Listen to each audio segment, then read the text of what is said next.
A quiet beginning soon turns into an unforgettable journey. This movie is packed with mystery, action, and surprising twists that keep you guessing. Let's dive into the story and uncover what happens from start to finish. In Japan, Yakuza leader Oyabun is disappointed because 3 of his men have failed him. As punishment, they must lose a finger. Joe and the second man do the cutting to prove their loyalty, but the third one only pretends to do so while hiding his finger behind his hand. Oyabun doesn't fall for it and quickly decapitates the guy. Then he orders Joe to go to the town of Normal in Minnesota. 3 weeks later, Ulysses is staying in a motel in Normal. Since Sheriff Gunderson recently passed away, Ulysses is here for an 8-week interim job as sheriff until the town can elect a new one. Deputy Mike picks him up and together they leave for the station. Normal is a very peaceful town, so there isn't much for Ulysses to do. Whenever he has a minute, he calls his wife and leaves her voicemails to keep her up to date on his life even though they're separated and agreed to give each other space. During the trip, Ulysses sees a sign that announces $16.8 million have been raised for the town, and he's surprised that this little community can get so much money. At the police station, Tom is being very rude to receptionist Sally. Ulysses firmly makes him stop without violence. Tom starts complaining about his neighbor, so Deputy Blaine agrees to take care of the issue. Afterward, Ulysses spends several hours dealing with paperwork. His curiosity grows by the second, so he checks Gunderson's file to learn he died of hypothermia. Gunderson left a gun that says "from Dad," so Ulysses takes the last bullet before putting it away in the evidence locker. Then Ulysses checks the armory and is surprised by how well stocked it is. There's even C4 explosives. He asks Sally about it, so she mentions that after 9/11, Gunderson applied for every anti-terrorism grant available. In the afternoon, Ulysses patrols the town and leaves a ticket on a car that belongs to bartender Moira. She gets angry when she sees it, but she calms down when she opens it because it only says "park better." In the evening, Ulysses goes to a restaurant and notices all the guns decorating the walls. The owner explains that his grandfather collected them and that they're all loaded. On TV, the weather report announces more snow coming, and Ulysses hears Joe complain about Minnesota at another table. That night, Ulysses dreams about gunshots and a screaming woman. When he wakes up, he hears something strange outside, so he grabs his gun and goes to investigate. There are several red stains on the snow, and Ulysses follows them until he discovers that a moose accidentally spilled red paint because the can is stuck on its antlers. Sometime later, Ulysses and Mike go to the hardware store, where the owner Maynard is arguing with a client over prices. The cops separate them and Ulysses talks to them firmly, but the men soon start arguing again. Mike has to yell to make them stop and takes the client away. Then Ulysses notices a cabinet with lots of locks and Maynard says it contains stump removers, but refuses to explain what that means. At that moment, Mary Beth comes looking for Ulysses and drags him to her yarn shop to complain because the supplier sent her the wrong yarn. Ulysses notices that she has a police scanner and she claims that she's lonely, but Mike calls her nosy. Later, a memorial is held at Gunderson's very fancy house and Ulysses wonders how a sheriff could afford it. While Mayor Kibner gives a speech in memory of Gunderson, Mike reveals he stole the badge from the body before they closed the casket and now puts it on Ulysses' chest. Then Ulysses looks around the house and notices a picture of Gunderson with Walter, the doctor who signed Gunderson's death certificate. At that moment, Walter approaches him and pours some drinks, so Ulysses asks for more details about Gunderson's death. Walter explains that Blaine found Gunderson out back, frozen in just his underwear. The theory is that he went ice fishing, but Ulysses points out that nobody fishes at night or naked. Walter points at all the bottles in the cabinets, calling Gunderson a drinker. Their chat is interrupted by Kibner, who sends Walter away for privacy. Kibner explains that he's heard how lax Ulysses is with the rules around town and offers him the sheriff job permanently, saying he can have some time to think about it. After Kibner leaves, Ulysses looks out the window and sees Blaine arguing with Alex, Gunderson's only child. Blaine doesn't let Alex into the memorial and sends them away. That night, Ulysses has dinner at the restaurant and bumps into Moira, who invites him to play pool with her. While they chat, she keeps calling him lawman since she doesn't consider him a sheriff. After she closes up, they keep drinking and Ulysses shares his story. He used to be the sheriff for a small town and married his high school sweetheart. One day, a woman went to the station to say that her father was abusing her, but Ulysses didn't believe her because her father was an upstanding citizen. Sometime later, Ulysses was called to that woman's house because neighbors heard gunshots. Her father had already been wounded, and when she saw Ulysses arrive, she shot her dad again to kill him. Then she tried to shoot Ulysses, but he shot first and ended up killing her. Although it was self-defense, Ulysses became a psychological mess after the incident, so his wife left him and hasn't picked up his calls since then. This incident is what haunts his dreams. The next morning, Ulysses wakes up to find a voicemail from Kibner, who insists he must become their sheriff. On his way out, he sees Lori struggling with the vending machine, so he offers his help. Lori hides her gun and introduces Ulysses to her dog. Ulysses continues to be friendly but notices someone in the back refusing to approach them. After another boring day of paperwork, Ulysses drives home but stops when he sees a van parked by the road. He finds Alex inside with a bottle of whiskey, So he rushes to sit next to them and notices that Alex is holding a gun. Ulysses takes a sip of their whiskey and asks about the argument with Blaine, so Alex explains that Kibner didn't want them in the memorial because they'd be a distraction. It turns out their father and many people in town started to discriminate them after they came out as non-binary. Alex says that this town used to know right from wrong before Kibner took over, and their father chose the town over his child. Ulysses grabs the gun and removes the bullet before taking Alex to the police station, where he puts them in a cell so they can have a warm bed for the night. The next day, an alarm starts wailing in the station and everyone is shocked because it comes from the bank. Meanwhile, Lori and her boyfriend Keith threaten the clients and workers until the manager puts all the money in a bag. Lori gets angry when she sees it's only around $2,000, and the clerk explains that nobody uses cash anymore. Keith wants to get more money from the vault and the clerk hesitates as he glances at the guards, who are Joe and his Yakuza friend. At that moment, a client starts having a heart attack and grabs his medicine bottle from his pocket. Lori and Keith help him swallow the medicine, but the guy stops breathing. While Keith starts doing chest compressions, the guards secretly dial an emergency number. In Japan, Oyabun's men hear an alarm coming from a pager branded Normal, Minnesota. Suddenly Joe stabs Keith with a knife, so a furious Lori opens fire. A bullet wounds Keith's neck and another one hits a guard in the face, causing him to shoot Joe and send him flying into another room. Then Lori rushes to Keith's side and cries, but he assures her the bullet just nicked him and asks her to keep going. At that moment the cops arrive. The deputies are strangely nervous and Ulysses tells them to wait. While Ulysses walks to the door, Blaine gets a phone call telling him to do something. When Ulysses is about to open the door, Blaine and Mike open fire, which pushes Ulysses through the glass doors. Ulysses survives thanks to his vest and orders them to stop, but he's ignored so he has to fire back. Blaine and Mike waste a lot of bullets, yet Ulysses is a better shooter and only needs a few to blow Blaine's ear off. Then Ulysses starts moving, so Mike fires all over the place without caring if he kills civilians as well. Ulysses manages to make Lori and Keith move too, however when he picks up the sick man, he's shot in the head.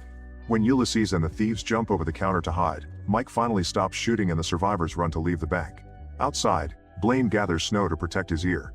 Afterward, Ulysses notices that the bank manager is still there and asks him to take them to the vault. When they finally open the vault, Ulysses and the robbers are shocked to see lots of gold, cash, and mysterious crates. The manager uses this distraction to run back to his desk and get his gun, however he trips over a body and the gun is accidentally triggered, killing him with a shot to the head. In the other room, Joe is slowly regaining consciousness because his vest also protected him. Meanwhile, Mike tries to enter through the back door but he can't unlock it. Ulysses hears a noise and shoots the door, forcing Mike to leave. In the vault, Lori discovers that a bullet hit Keith in the back too. When Ulysses comes back, the three of them agree to work together to survive. At that moment the bank phone rings and Ulysses answers the call to hear Kibner, who is outside the bank with dozens of cops and armed civilians. At the same time the robbers open the crates and find dangerous weapons. Kibner tells Ulysses that many small towns have died off or descended into poverty. To prevent that, they struck a deal with the Yakuza, who need to move their illegal contraband through the USA. Normal gets paid for holding that contraband in their bank, keeping the town wealthy. Most of the town has agreed to the plan, and Kibner picked Ulysses as sheriff because of his reputation for not caring about anything. If the Yakuza discover that the bank was robbed, the whole town will be killed, so Ulysses must kill the robbers or die with them. Ulysses' answer is to hang up and check on the couple's discovery. While Kibner is distracted by the moose, power goes out in the whole town because of the storm. Suddenly a projectile comes out of the bank and hits Kibner, instantly blowing him up. It turns out Ulysses has fired a bazooka that the robbers found, but he admits his aim failed. Afterward the trio approaches the door and Ulysses shoots again, this time successfully blowing up the police cars. The cops start running and jumping to avoid the flames. Once the bazooka has no projectiles left, Ulysses, Lori, and Keith fire regular bullets and manage to run away. While the cops try to recover, Tom complains about the town only to be shot down by Joe. The storm has brought down all telephone lines so Joe hasn't been able to talk to Oyabun, who is now flying to Minnesota because he thinks his bank has been raided. In the middle of a street, a cop finds the trio. Ulysses sends the couple to hide while he gets stuck in a firefight. After a few shots, Ulysses manages to kill the guy. Meanwhile the robbers hide in the yarn store and Lori hears someone moving in the darkness. When Ulysses joins them, Mary Beth reveals herself and tries to be helpful. However, this is revealed to be an act when her radio gets a message asking her to stop the fugitives. Mary Beth gets a gun and opens fire, forcing Ulysses to hide behind the shelves. As a bullet destroys a door and the snow starts coming in, Mary Beth reloads and tries again. This time Lori shoots back, keeping her distracted while Ulysses kicks a shelf toward her. Once Mary Beth is stuck in the furniture, Lori tackles her and throws her over the counter. There's a hidden gun there so Mary Beth opens fire, but Lori grabs a needle and stabs her neck to kill her. After Ulysses wraps Keith's wounds in tape, he says there's a snowplow at the police station, so the three of them leave the store to head there. The mailman sees them and opens fire, causing Ulysses to fall through the window of the hardware store. As the alarm starts ringing, Ulysses assures Lori and Keith that he's fine thanks to the vest and tells them to run. While the mailman chases after the couple, Ulysses is found by Maynard, who attacks him with a crowbar. Ulysses grabs a shovel to defend himself and a hand-to-hand fight ensues, breaking the sprinklers in the process. When Maynard is about to hit him with an axe, Ulysses sprays bug poison on his face to stop him and stabs his eye with a nail. Maynard runs to unlock his cabinet, but at that moment Ulysses hits him from the back and his head bounces on the cabinet, causing the nail to go all the way in and kill him. In the cabinet, Ulysses finds flares and dynamite. On the street, Lori and Keith haven't advanced too much because they keep hiding from their pursuer. When the mailman runs out of bullets, he rests behind a car to reload. Keith then reveals he stole a gold brick, which he uses to attack the guy. Lori tries to help him, and in the struggle, the mailman's gun breaks the lines holding a sign. Keith eventually disarms him, but the mailman still pushes Lori, hurting her shoulder. Then the mailman punches Keith to get him off too and pulls out a knife to go after Lori. Keith picks up the gun, but it's out of ammo again. At that moment, the sign falls on the mailman, instantly killing him. Unfortunately, the police arrive and open fire, so the robbers have to run again. Suddenly something on fire falls in the middle of the street. A priest picks it up and notices it's a flare, so he tells the team that it's fine. Soon more flares fall and nobody reacts until they explode, because they're actually dynamite and Ulysses threw only one flare as a trick. A few men fall dead and Mike runs to pick up a dynamite to save a civilian. He puts out the flame and announces he's a hero, but the dynamite explodes anyway and kills him. Ulysses keeps throwing explosives until the whole team is either dead or unconscious. At the police station's garage, Keith and Lori manage to start the snowplow after a few tries. Sally hears them and comes after them with her gun, but she's intercepted by Ulysses and they start fighting. In the struggle, Sally trips on a cable and falls on the floor right before a police car descends on her, crushing her.